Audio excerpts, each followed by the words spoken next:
Okay, we will call this committee of the whole meeting to order. So the first thing on our agenda was water and water rates. I did have speak with Mr. Gears, and he had another meeting this evening, so he's not able to be here. I don't know if you want to have a general conversation about water. I know, Mr. Thompson, you had some questions. I did speak with, I can give you some information. I did speak with Anna Mary today, from our financial supervisor, and she indicated that in looking at the auditor and treasurer's office, there doesn't appear to be anything strange why the sewer fund would have such a big positive balance and then the water fund be negative. So they are now looking at the utility billing and how those billings are posted. So it may be some internal thing with the computer that's perhaps diverting money to a different fund, but she was not certain. They didn't find anything to date. Yeah, we can, it doesn't have to be a long conversation, but I've had questions come to me about the raising in water rates and concerns. I think people can understand the 3% increase because that's the increase that's being passed along to us, but the additional 2%. And so I wanted to kind of address that, as well as ask, make sure that we're doing everything from the financial recovery plan and getting people in the right, people's salaries in the right keys, and seeing if that potentially could make a big enough difference that we might not need to pass on an additional 2% to our residents. I realize we don't make the call. This is more just a discussion, but that's kind of what I was really just basing my questions on, was knowing that there are people that are having their salaries paid out of, I believe, the water fund, but that might be moving out of that. And so I don't know if, Mr. Bonsall, if you had any of that information. Yes. I know we moved a couple people out this year, did we not? Correct, yes. So the fiscal recovery plan for 2018, we started the process of moving employees that, for some reason, at some point in the past, were moved into the water and street fund, even though their primary functions weren't water and street. And so 2018, we started the process. We moved one out of each that year. This year, we moved another one out in the plan, and there's potentially one more after that. So I think that a smart idea would be for us to accelerate that and just put everybody where they belong when we do this next revision of the plan, and just make sure that it's right. One thing to note, like, that I didn't understand completely, probably last year, is that the water department, there are 2 employees that work like in the water, at the water office. There's 1 employee that does meter reading, and then there are 5 employees that work at Public Works to handle various things for the water department. And I asked the safety service director on last Monday, just repeatedly, like, Joe, like, 5 people, like, are all these 5 people, their primary job water? Is their primary job water? And I was like, yes, like, this is, they do this, this, and this, and that is their primary job. So I know that concerns have been raised to me from citizens in the past about, oh, we have $1 million or $950,000 or what have you in salaries in the water department. Like, why do we have that much? And so I personally thought that there were less Public Works employees that on a day-to-day basis do water type functions, but there are 5 that Joe says does water functions. And so one thing we could look into is potentially just getting a little bit better analysis on that, like to find out, like, what do these 5 people do, and even in the summertime, do they still only do water functions in the summer, or are there other tasks that they're doing? I think that would be very wise of council to request of that, maybe when we report out in the committee of the whole. The other thing, as well, is just to get a report of, like, by last name, by employee, like, exactly where they need to be, and ensure that in the plan, when we look at it, we just need to make sure that everybody is in the correct department. Because even last year when we moved people around, like, the person that's in the parks department in our financial recovery plan that we based it on is like, should be in the streets department in the general fund. Like, it's not that big of a deal, but it's stuff that I wish we just would have gotten right, because it might have a, $5,000 or $10,000 difference on any one line. It's not that huge of a deal, but I think it's stuff that we've got to make sure that we get right this year. Well, and if you're talking a $5,000 and $10,000 difference in a department where we're looking to buy some equipment, a $5,000 or $10,000 difference might make that possible without having to increase revenue. Yeah, that's a great point as well. Then the other thing is that we still have you'll see it in the street department or in the street and city garage section of this, but we still have to buy a backhoe. And the backhoe is very much primarily used as a water function. And so, it's very much justified that we pay for that backhoe out of the water fund, because it, 80%, 90% of what that backhoe does is going to be water department stuff. But the city might want to just pay for it out of the general fund. And I'm working, April and Anna Mary, looking into whether I think we're allowed to do that, but just to make sure that we're allowed to do that. But we'll have to make a decision at some point. Do we just want to pay it out of the general fund, knowing that the water fund is in kind of such, there's so many issues with it. Another thing is that the Pete Teffy's salary is partially paid for, and Joe Gears' salary, partially paid for, like 20 or 25% of it is paid for out of the water fund. And so it actually makes for a mess for accounting for the auditor's office. And so potentially we might want to look at just essentially paying both of their salaries completely out of the general fund. Even though both of their jobs has some water department functions, it might just be better to pay them out of the general fund. It's something that will likely need to be kind of decided upon if there's a strong will to try to remove expenses from the water fund. I personally think, like, long term, and I know that nobody likes to hear stuff like this, but I think long term, like, is it even right for the city to continue to operate the water department ourselves? Like, essentially having to buy water, like, we have to buy the water at the source of where it comes in. So when the fire department's putting a fire out of a house, when there's a water main break, anything like that, the city ratepayers are paying for the water that's being used at that point. Whereas in the city of Cincinnati, it's not like that. They just pump a whole bunch of water into the system. They know, like, whatever, but the ratepayers are only paying essentially for what they're using, because the city knows that the cost of putting just a little bit more water into the system is very, very small. So they don't go back and bill for they don't go back and bill for, or ratepayers don't end up like eating that cost, whereas we have to pay the wholesale rate for every drop of water that spills out of those pipes. And I know that Mr. Sanker, there's been discussions in councils in the past about water spillage and, when there's leaks in the pipes and how much of it gets to the houses. But, it's just something that because we buy the water wholesale at the places that comes into the city, we have to worry about as a city.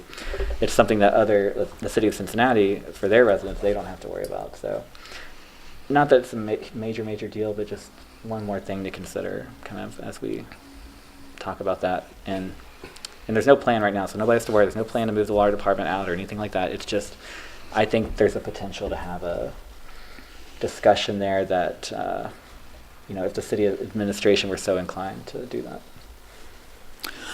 One thing, when you talk about regulating the water a little more, and years ago there was a proposed plan to replace all the water meters within everybody's house,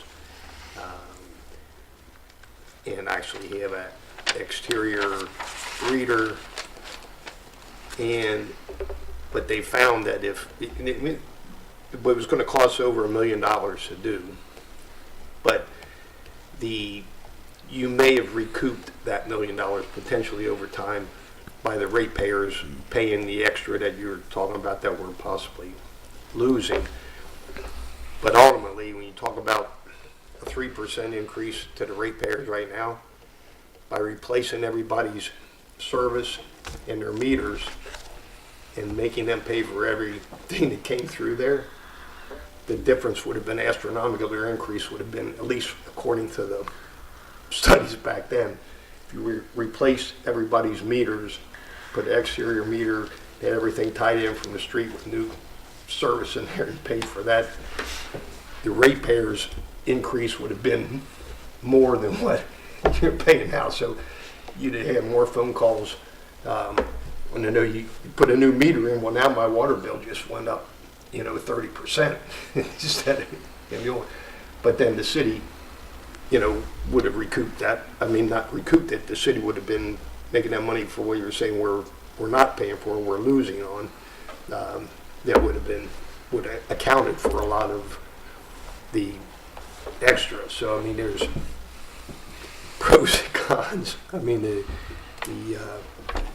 would have been nice to be able to do all that, but the efficiency of the meters and the incoming service would have increased so greatly that it would have increased the homeowners' rate that they would be paying for the amount of water. It would have been able to track it more efficiently. Down the road, it may be something's going to have to be done anyway. Just technology and everything else. When you look at the meter that's probably in your basement and in my basement, I mean, they've been there forever, and eventually that is a program that will probably going to have to take place. But back then, it was going to be a potentially like $1 million, undertaking at the time. But Yeah. Can you tell me when that was last looked at? How many years ago? It's been within the last 20 years. I can't remember every year that everything went on. It's before 2008, because, Lord, I try. Don't we all? and to give you some history as to why Mr. Gears, part of his salary is paid out of there, when a community operates its own water system, you are required by Ohio law and the Federal Clean Air Act to have what is called a water purveyor.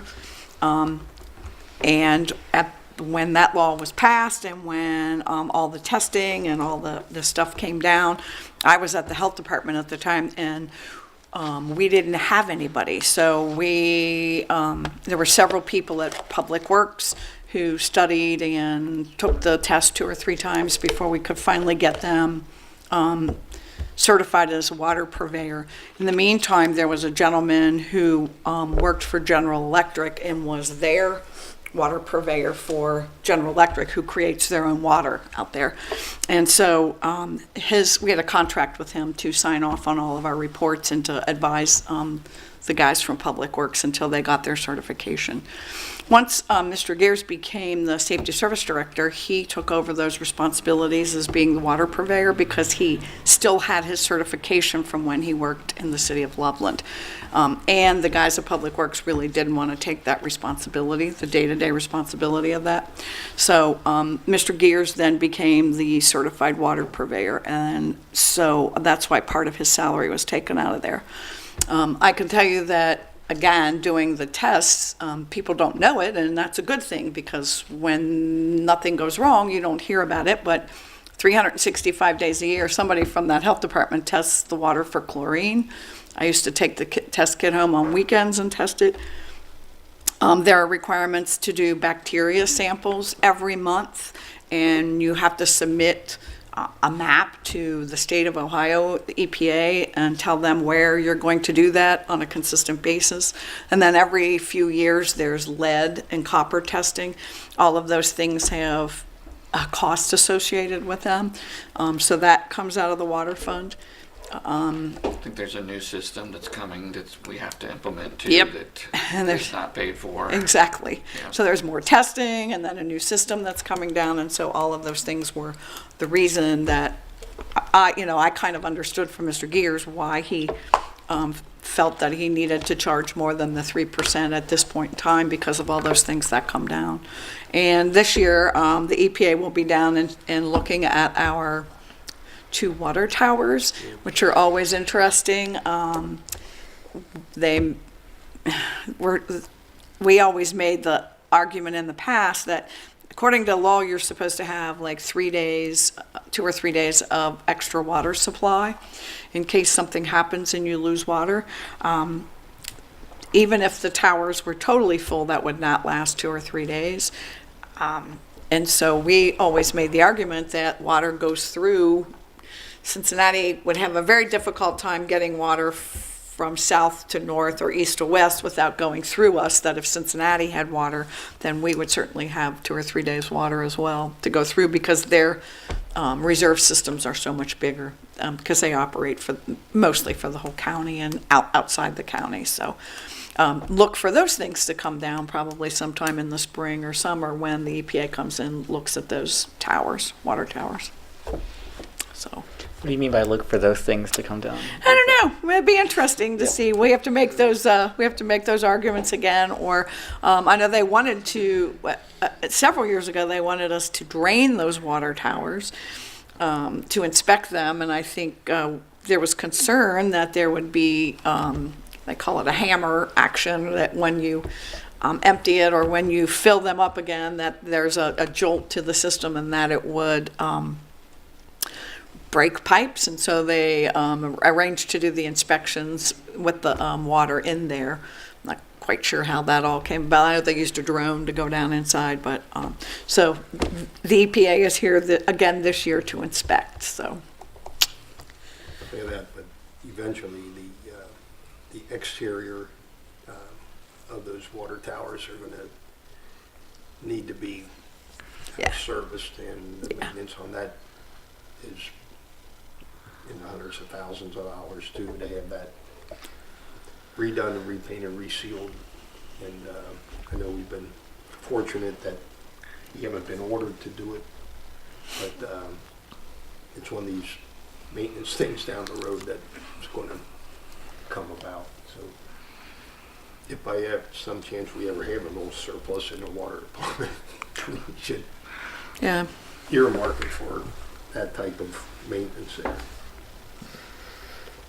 I think the other issue about water that people always ask about is the sewage fund, of course, being high, and you mentioned a little bit about it earlier, but I still think the sewage fund is a pass-through fund, correct?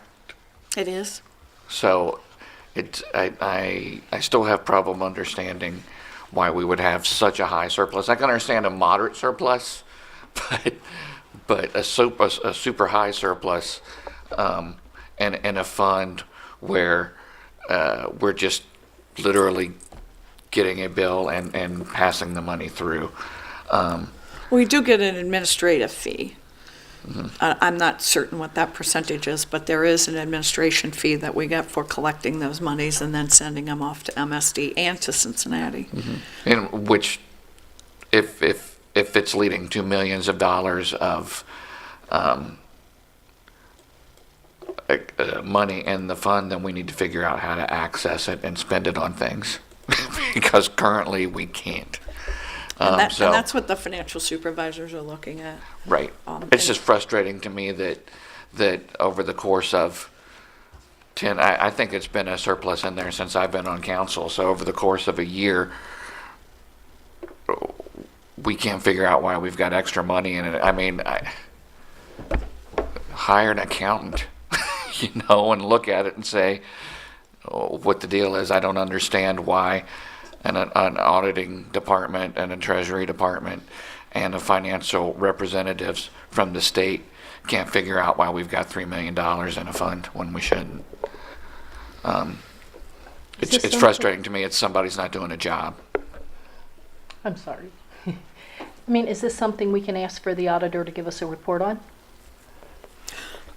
Again, when I talked to Anna Mary today, she said that they had looked at the auditor's office and treasurer's office, and there didn't appear to be, they didn't see anything out of the ordinary. So what they are now looking at is how that is actually keyed in at the point where the people are reading, when they are putting in the amounts, and when it gets posted, is it getting posted to the correct key?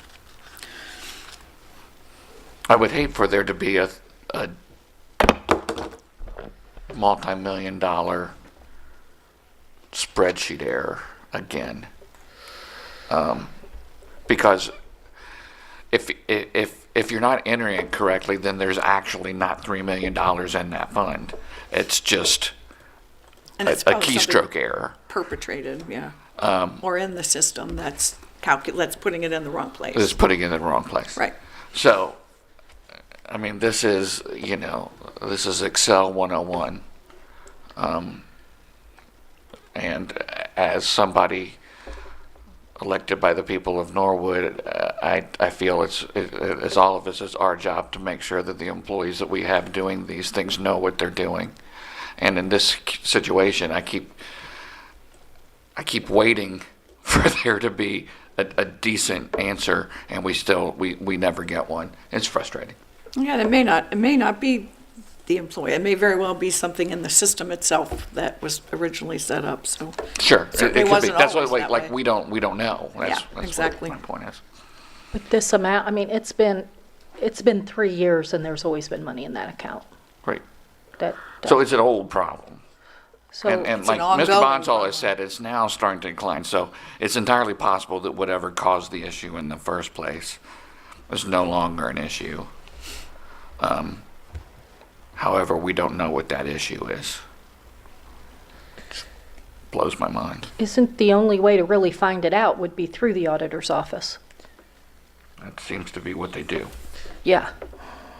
The auditor's office does what's posted and, when the money collected and deposited into an account, and then they do the accounting for it. So I think it's more than one department. It's really, you really have to take a look at all three departments.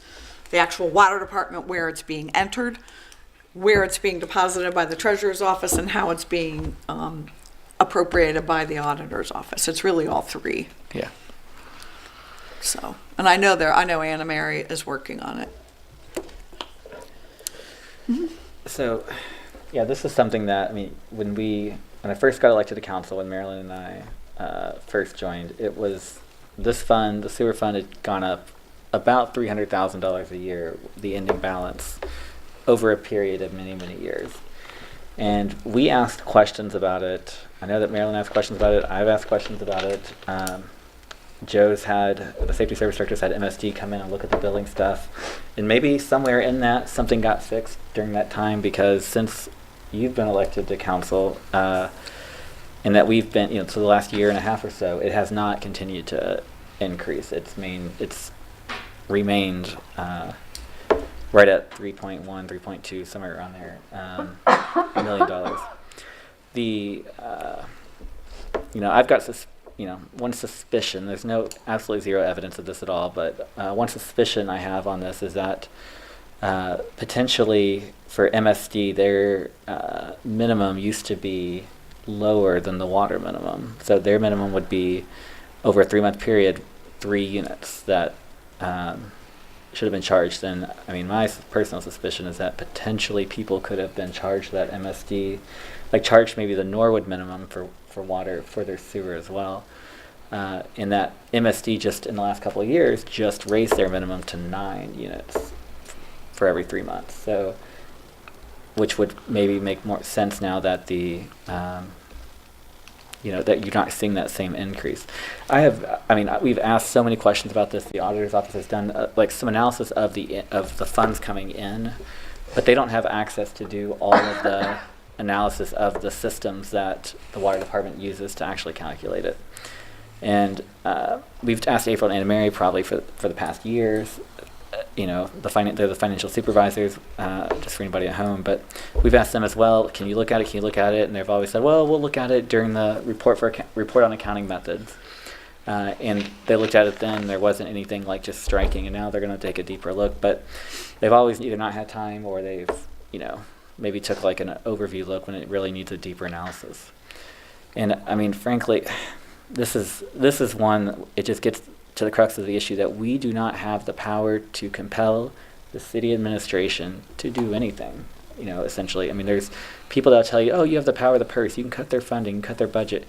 They have no real budget right now. There's nothing to cut on them that's not going to then impact other services that happen. And so essentially I can't control, I do believe the safety service director has made an effort to try to identify what happened. I believe that he's made an effort.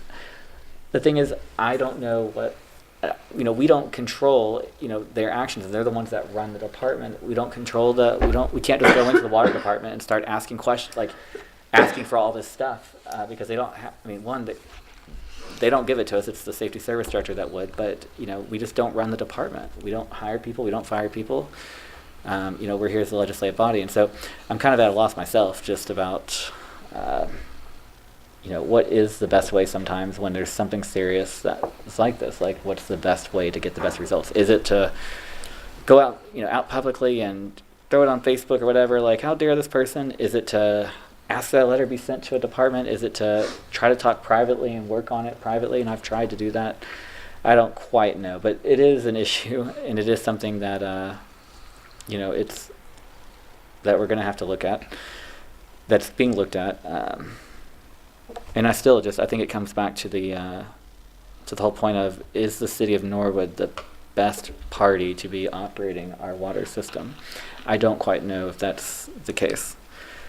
One thing I will note too is that is actually kind of interesting. Back in 1997, there was an ordinance that was passed for electronic meter reading systems. This is just more for our enjoyment, not for any serious issue. But it's 929.09. It says, all newer replacement meters are to be standardized to a Neptune company meter. I don't know what that means.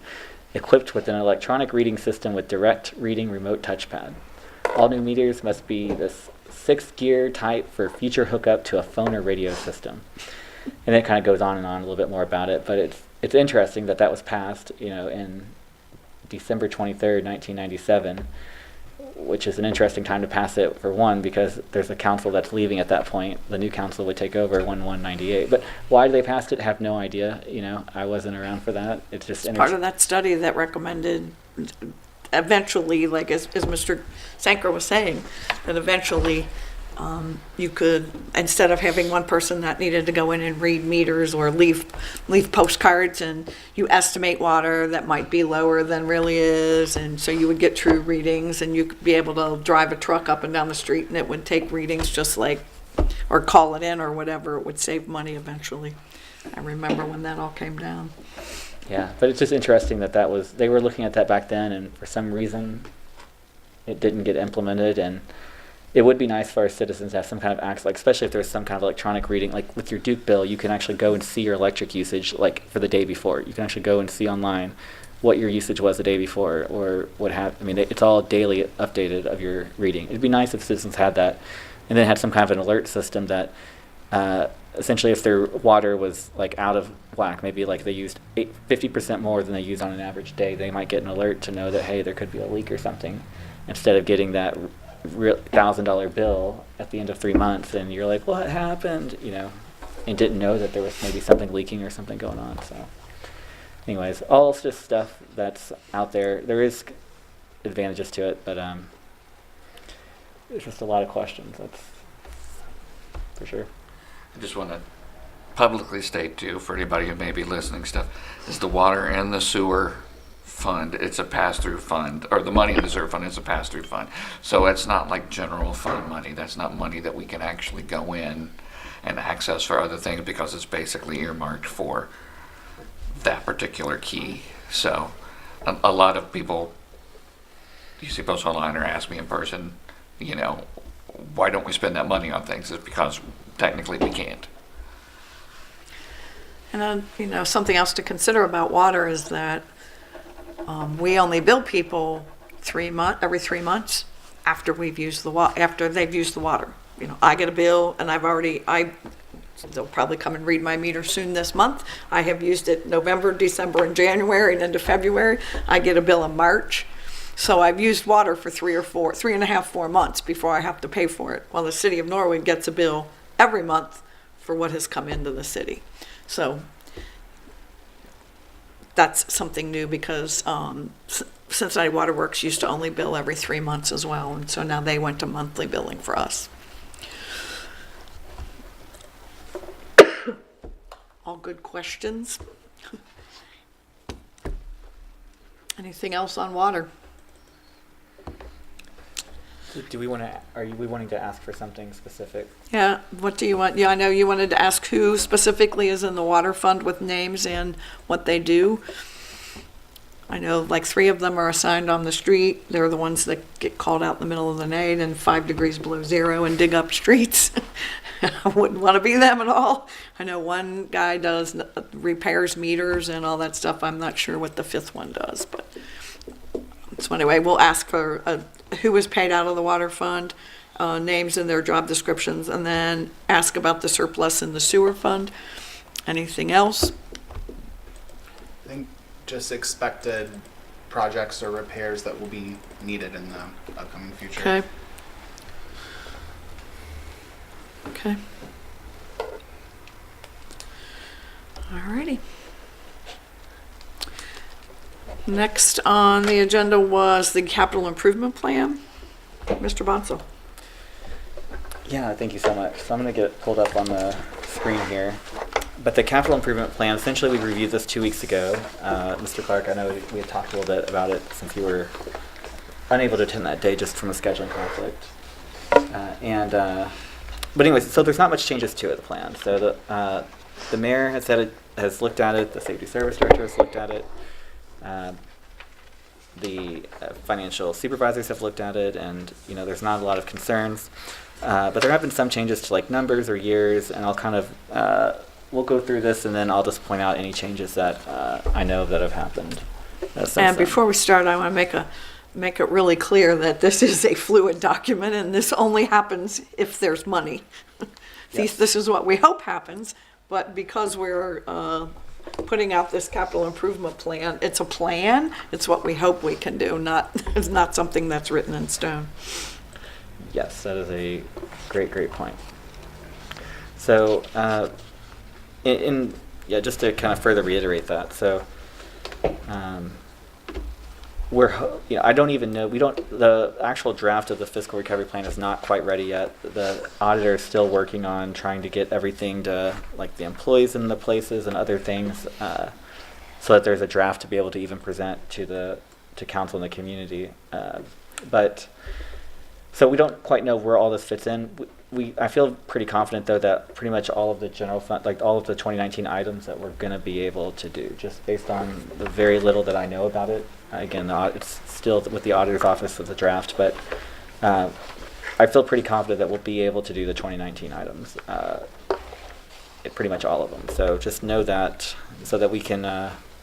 This is not some pie in the sky plan. It is something that we are going to like execute as soon as we can get it passed and get the financial recovery plan passed. So, let's go through the ones. Clerk of Council, having the council minutes and ordinances bound. There's no change there. There's no change with the building department. The police crime control, there is a couple of changes. This one, the vehicles are the same. The drug vehicles be pushed out to 2022 and 2023. Potentially those could get changed or removed.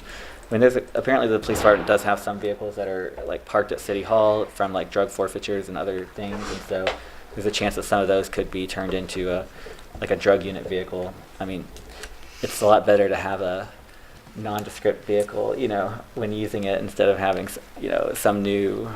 I don't even know what kind of car they would have purchased, but. So anyways, that's going to be looked at. I haven't got a chance to talk to the police chief about that yet, but we'll get an update there. The police academy lead remediation, the police chief and I did talk today about this.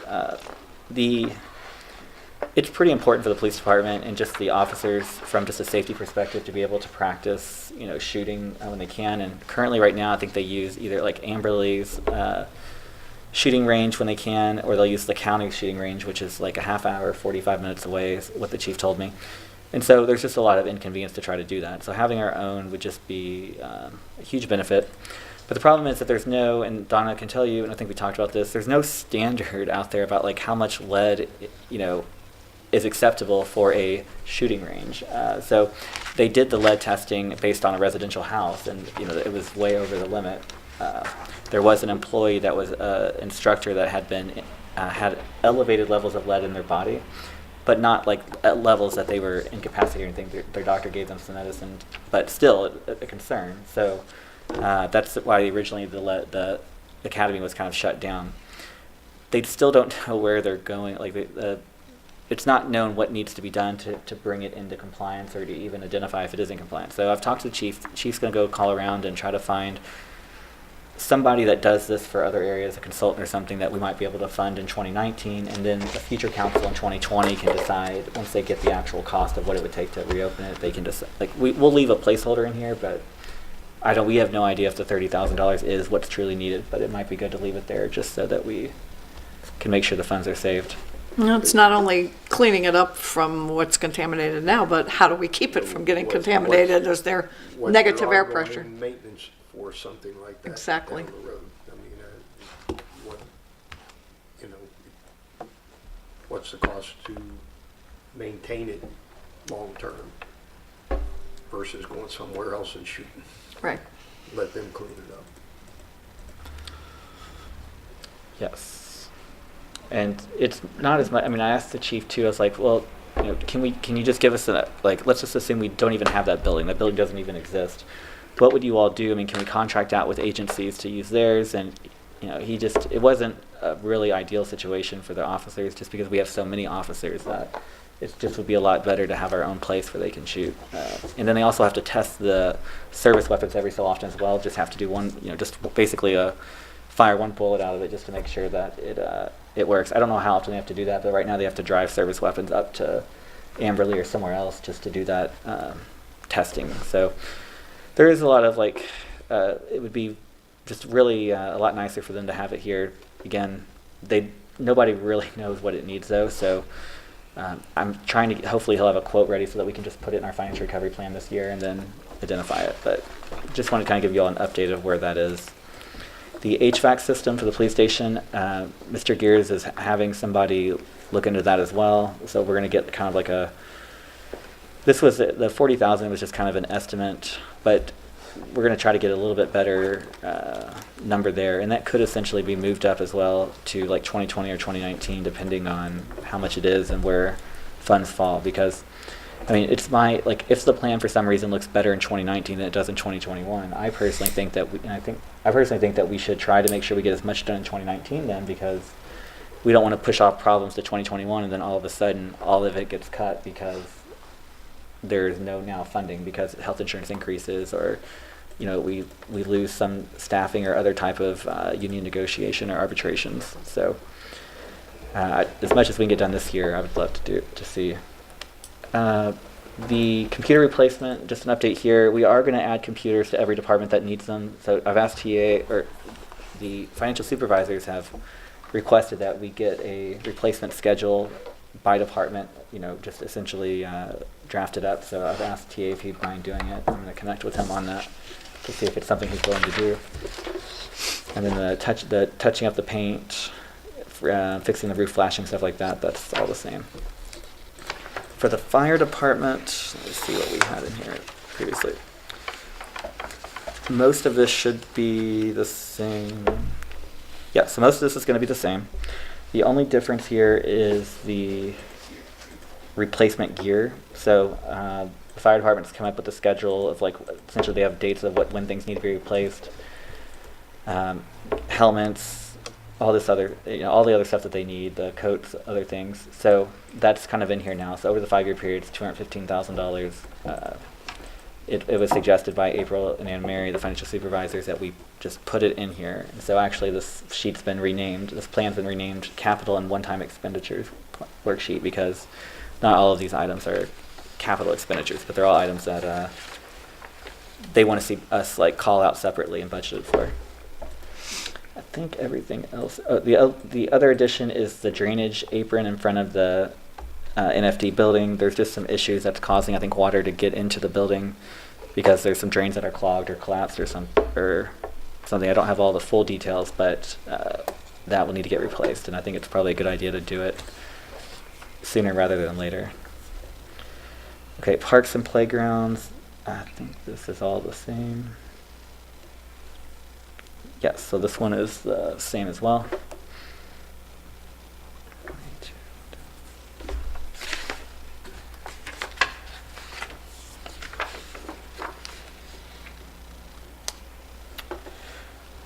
The city garage,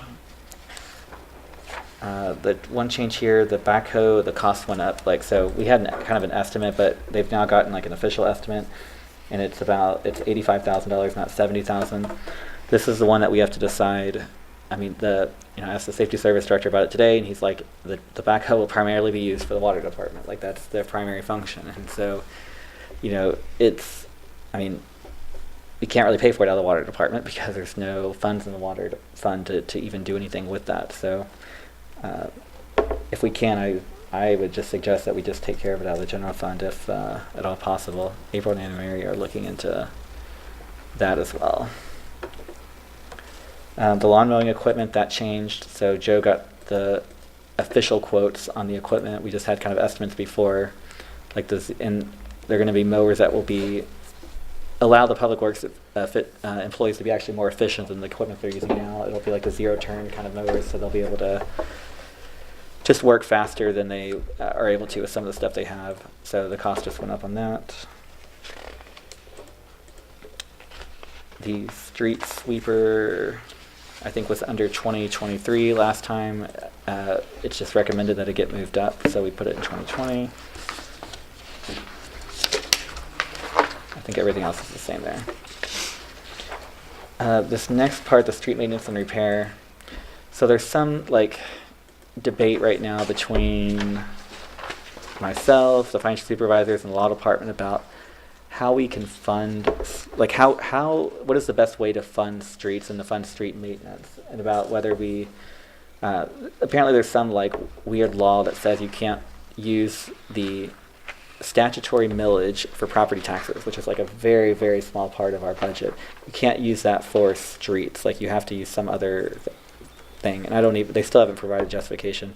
Just letting you know that this is all kind of in flux. We're working on trying to get the best way, but essentially, our goal, everything's going to stay the same when it comes to dollars amount. It's just that we're working on, do you transfer it to the street fund? Do you transfer money to a capital projects fund? Do you actually pay for the projects out of the general fund? We're just trying to figure that out. But the goal is to have as much money as possible from the general fund go into streets as well as the street fund, so that we can just really get a head start on that, especially without raising citizens' taxes. Public lands and buildings. So the city website, all that's the same.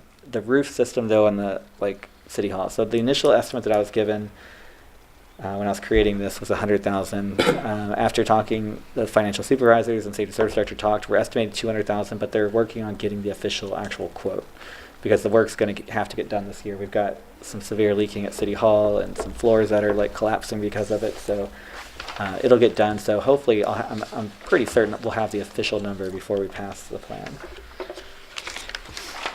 And then the other change is going to be this City Hall general mechanical and rehabilitation work. So we had previously sections that were labeled replace City Hall windows, and then we had City Hall general mechanical. So I just rolled in the windows and the mechanical stuff all in one, and then it was recommended that we increase the amount that we were spending just because there's a lot of things at City Hall that need to get fixed. We still have I'm pretty sure we still have the bricks exposed out where the time capsule was, right at the corner of the building. Very frustrating that is still there. And so that's what money like this would go to get that kind of fixed up. See if there's any other changes.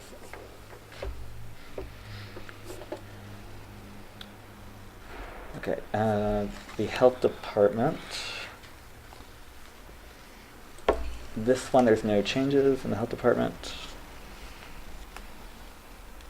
Other than potentially moving it. I think in the last plan with the health department, we had it in 2023, but we have the money to help kind of get their building upgraded now in 2020. So it would be $100,000 there so that they can replace some of the systems in the building, get a lot of other stuff updated because it's just a building that has been neglected for many, many, many years. Okay, so for recreation, this is a change. I want to talk to you all about this to get input on this next one to make sure that we are on the same page. So when we presented the last one, I verbalized that the quote that we had was for a synthetic kind of surface floor, a rubberized floor. And I had a couple of people reach out to me since then, just saying that they have that kind of floor at Norwood View right now, and that it's not a very, it just doesn't work very well. Like, you know, if you try teaching kids how to dribble on it, it's just a much different feeling than when they're actually dribbling on a wood court. And so I've asked the safety service director just to get us a quote to have the floor at the community center replaced with a wood floor and not with a rubberized floor. So we'll work on getting that. I'm hoping, I mean, the safety service director thinks it's going to be just a very expensive thing. I'm hoping it's not as expensive as he's projecting. I just put in 80,000 here. As soon as I get that back, I'll keep you all updated, but we'll just need to make a decision on what we want to fund. Do we want to fund the rubberized floor and maybe hope that one day the community center will be replaced somewhat soon, which I think is it's a dream that's probably not going to happen? Or do we want to just ensure that it's done right so that if it's there for the next 30 years or whatever, the kids are taken care of, that they're not going to have to worry about playing on a rubberized floor that starts to tear or break or whatever and needs to be replaced, in 15 years. Did you have any thoughts on that by chance? Just initial thoughts about rubberized versus the wood floor? I would be interested.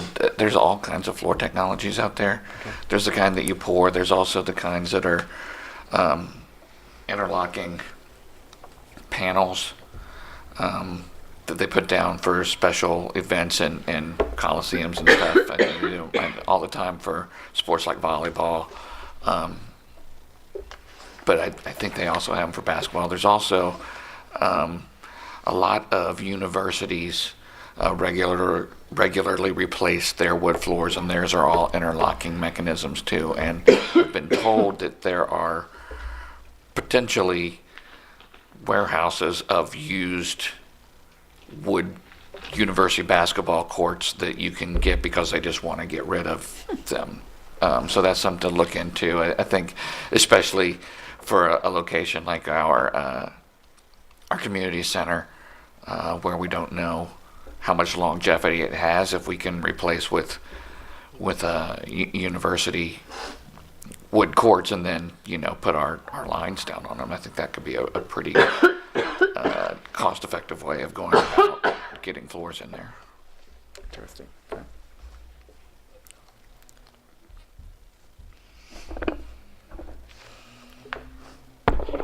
I'd like to add to that, when I look at parks and playgrounds and see that the priority is medium for new playground equipment at $50,000, to put a new gym floor in at one place for $80,000 with a high priority, I'd really want to look at.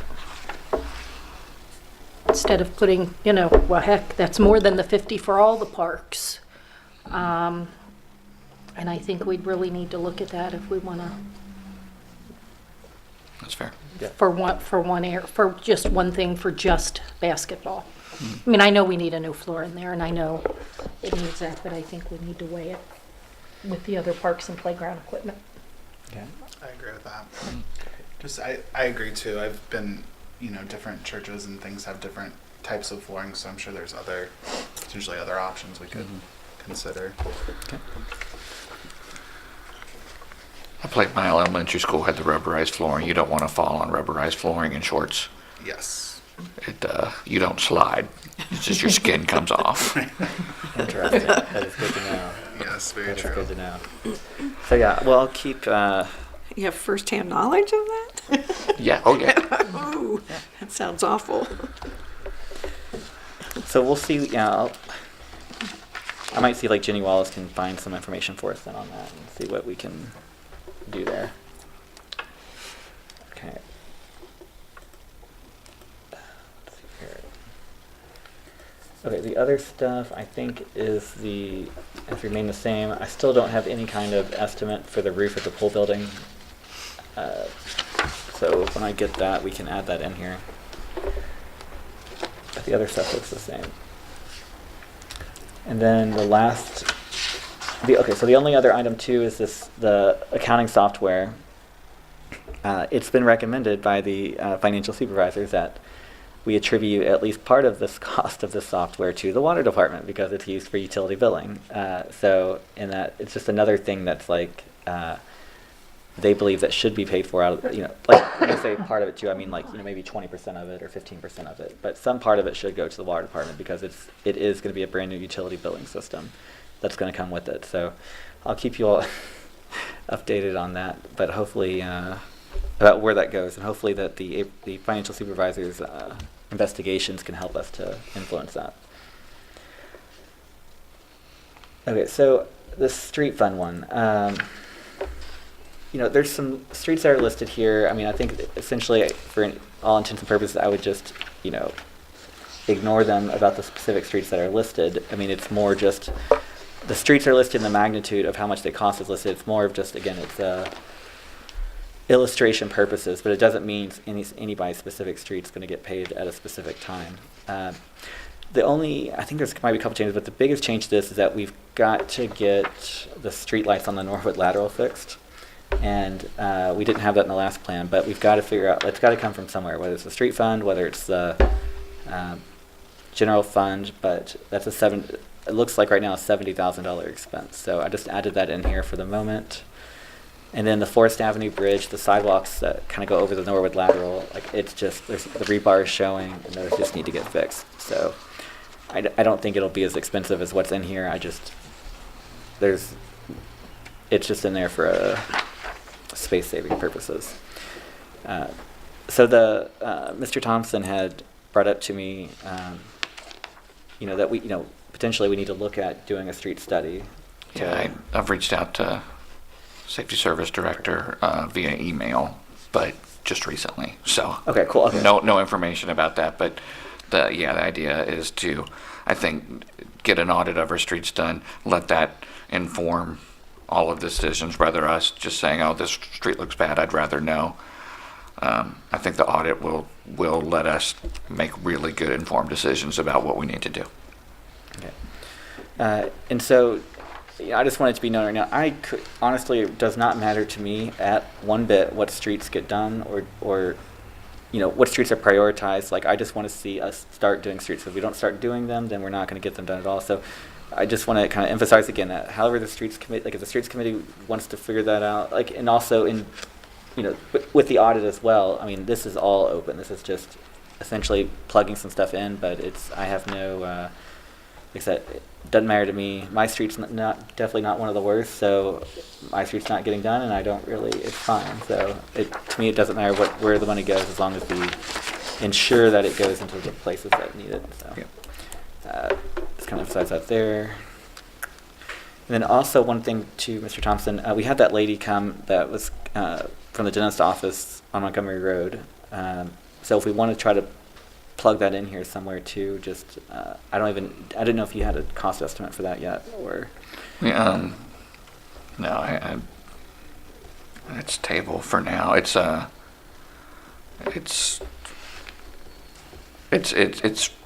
been put on the list of things that need to be taken care of with other street issues, but it's not, I don't think it's something that we put into this. Okay. Yep. So that sounds good. So are there any questions about the street fund? Oh.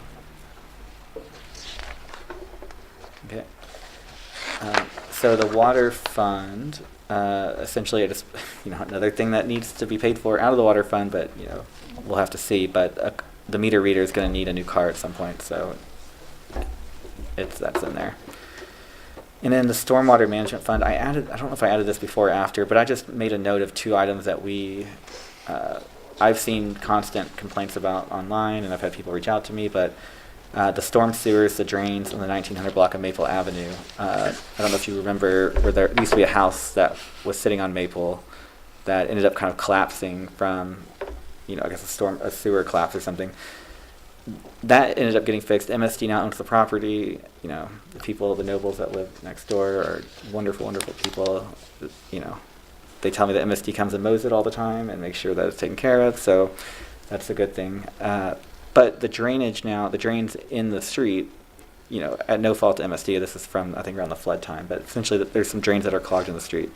And I think the safety service director is looking at it. I think they had somebody come out with a camera, but potentially there's going to need to be some stuff there. And the question I kind of have is, well, how much, influence should council have in some of the decisions on how funds are spent in other funds, like the Stormwater Management Fund?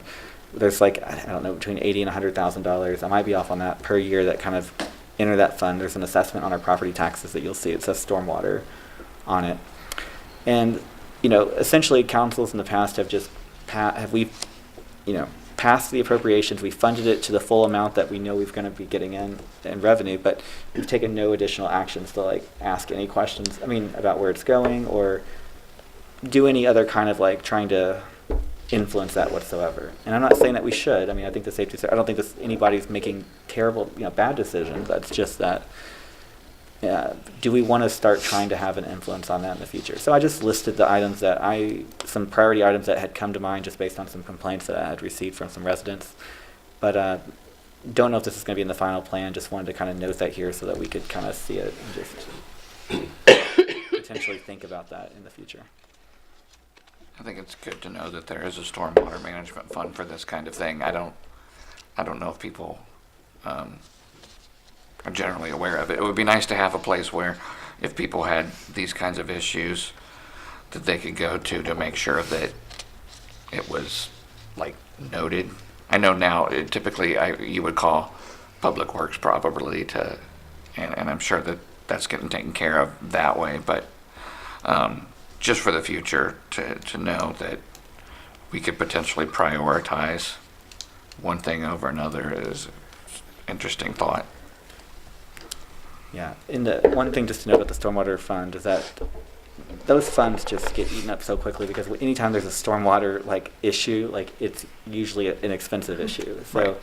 I think last year they used the fund to do the drains on Jefferson Avenue. So there was a place that at the dip at South Jefferson there, or that might still be Jefferson, whatever. But at that dip though, there was essentially just water that would flood up, and you'd see pictures on Facebook about with just the water there. And Councilmember Hanahan worked with many of the neighbors. I know I talked to a couple neighbors, but definitely Mrs. Hanahan did a whole lot more when it comes to that, just being her ward, and that's now fixed. But it was fixed through stormwater management funds, and so there wasn't enough money last year to do anything at Maple Avenue. Well, this year, Maple Avenue now, because there wasn't money last year, there's sinkholes developing in the street and in the Devil Strip. It's pretty bad. So they're going to work on that this year. But if you'll always get complaints. Oh, well, why didn't we do it last year? Why didn't you just do it when the issue happened? Well, I wish we could have, but we didn't. The funds were not there.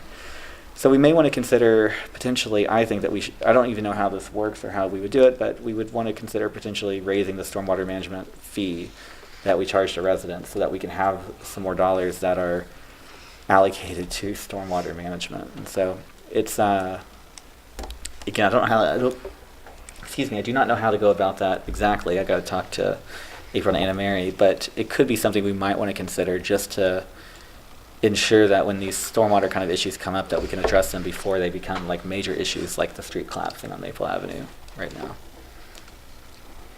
Yeah. Anyways, are there any kind of questions about where the one time this plan is kind of at this point?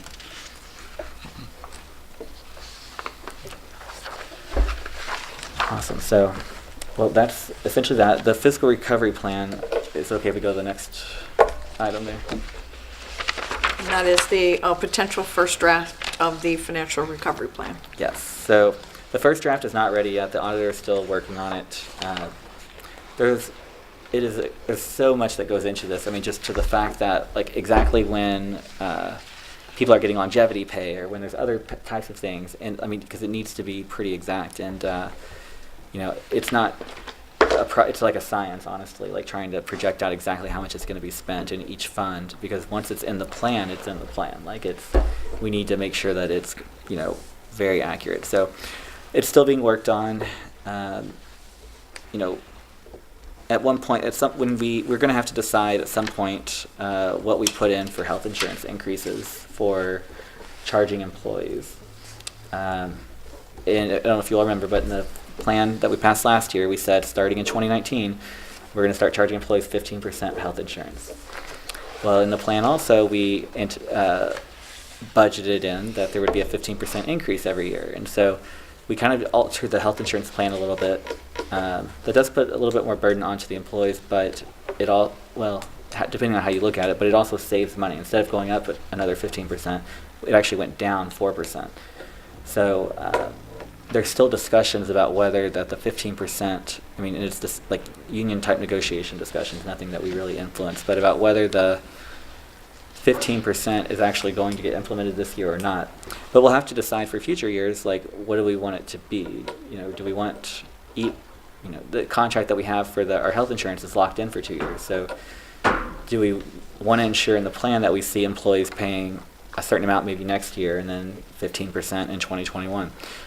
Not sure. We'll have to kind of figure that out because all of these kind of policy assumptions are going to influence what the plan is going to be. So I think the initial plan will show I don't even know. I think it'll show 5% next year and then 15% ongoing, but maybe that's not what it should show. So it's just something that we might want to, if there's thoughts on, I'd love to hear them either now or later, but feel free to reach out to me about kind of what the initial plan should show. Now, the plan, we can adjust, we can edit anything. So this, there's no, even if the initial plan shows 15% next year that we're charging employees, it's not that we can't edit it, but if you have any comments though or thoughts about what you want the initial one to look at, let me know.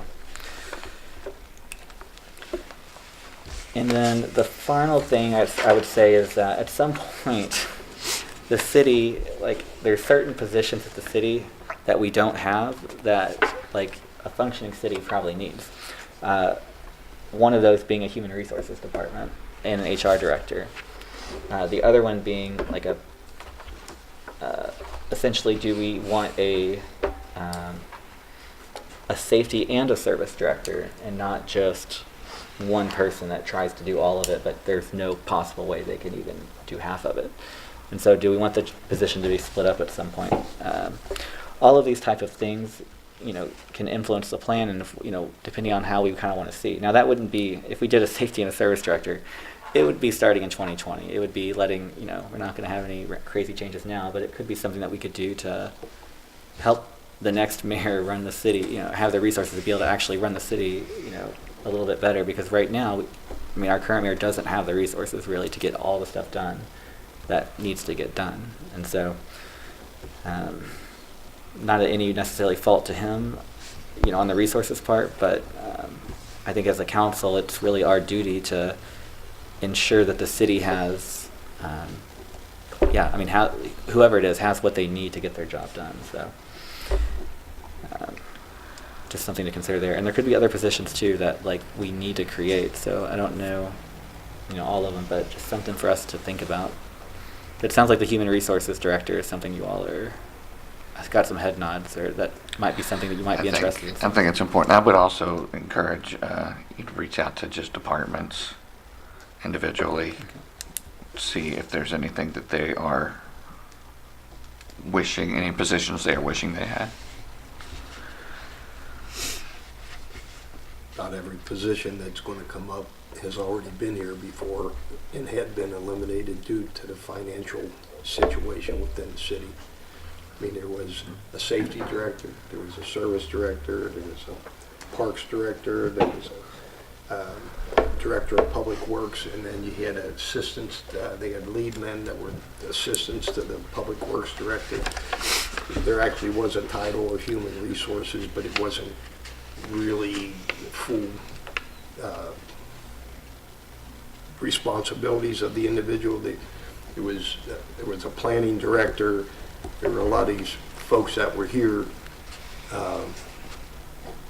full time, but when it came time to either keep the doors open and keep functioning, there was a lot of overlap within a lot of the responsibilities.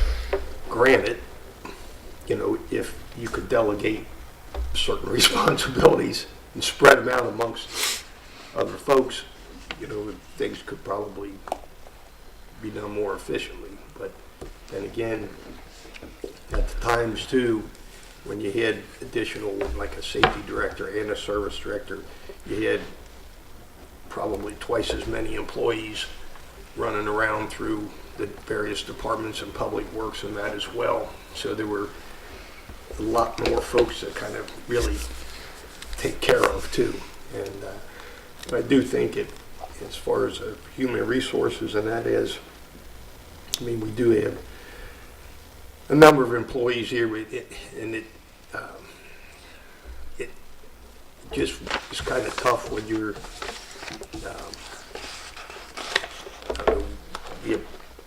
with bargaining units and such, you know, if you had somebody here full-time, whether that would be advantageous to work with those situations, you know, when things crop up, potentially, would it justify, you know, $170,000 total salary package, because you're not going to get a human resource director in for, you know, 40 grand, and then, so I mean, you're going to get what you pay for them. And so those are things that really, for long term, could be reviewed, or you have a human resource director that takes on, you know, other responsibilities too, kind of go along with it, you know, human resources and maybe planning or something, and starting off until you get to a point where, okay, we can branch off and have that, you know, those are things that could potentially be beneficial down the road, really, to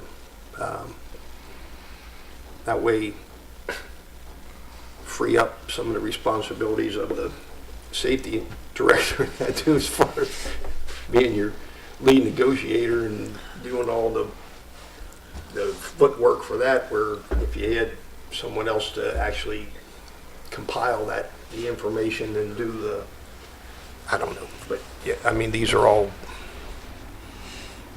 could be beneficial down the road and really need to be really taken into consideration. I mean, long term, I think it should work or could work. Matter of time. I think an economic developer would be great to have on the list. To wish for, the wish list. Yeah.